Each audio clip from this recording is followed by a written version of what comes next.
Hello, so this is a revision video for IB Chemistry S1.3.6, Ionization energies and spectral interpretation. If an electron in an atom gains enough energy to overcome its attraction to the nucleus, it can leave the atom and the atom becomes ionized, ending up as a positively charged ion. In a hydrogen emission spectrum, the amount of energy required for this to happen can be observed at the limit of convergence, the point where lines merge into a continuum. So the high-frequency end of the spectrum represents the energy required to remove an electron from the ground state in the atom. This is called the first ionization energy.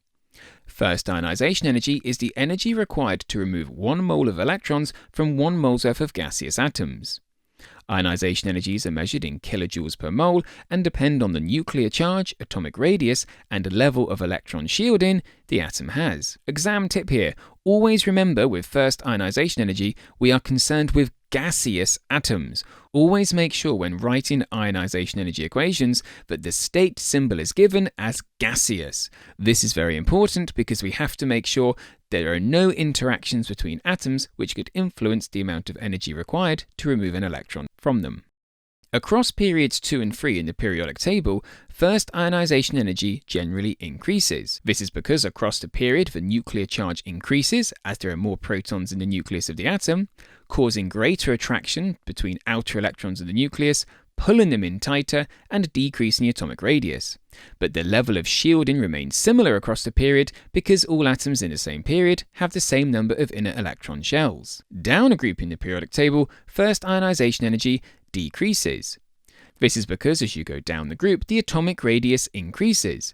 There's more shielding from a greater number of inner electron shells, meaning outer electrons are further from the nucleus, experience less attraction to it, and are therefore easier to remove. Although first ionization energy generally increases as a trend across a period, there are 2 main exceptions. Between groups 2 and 13, or 2 and 3, the first ionization energy drops. For example, in period 3, aluminium has a lower first ionization energy than magnesium, meaning the outermost electron removed must have less attraction to the nucleus in an aluminium atom compared to magnesium. This is commonly explained as being because the outer electron removed from an aluminium atom is in an orbital in a 3p subshell, whereas the electron removed from a magnesium atom is removed from the orbital in the 3s sublevel, and a 3p sublevel is higher in energy and therefore easier to remove the electron from. The other exception to the general trend is between group 15 and group 16, or 5 and 6. For example, in period 3, sulfur has a lower first ionization energy than phosphorus, meaning the outermost electron removed must be higher in energy from an atom of sulfur than in phosphorus. This is commonly explained as being due to the fact that the outermost electron in a sulfur atom is paired in a 3p orbital, causing repulsion and increasing the energy of the electrons in this orbital, making them slightly easier to remove from the atom. The outer electrons in the phosphorus atom are all in half-filled 3p orbitals, meaning they don't experience this pairing repulsion and are therefore slightly harder to remove, meaning it's easier to remove an outer electron from sulfur than phosphorus, explaining this little dip in first ionization energy across the period. We can calculate first ionization energy from the wavelength or frequency of light required to reach the convergence limit for a given atom.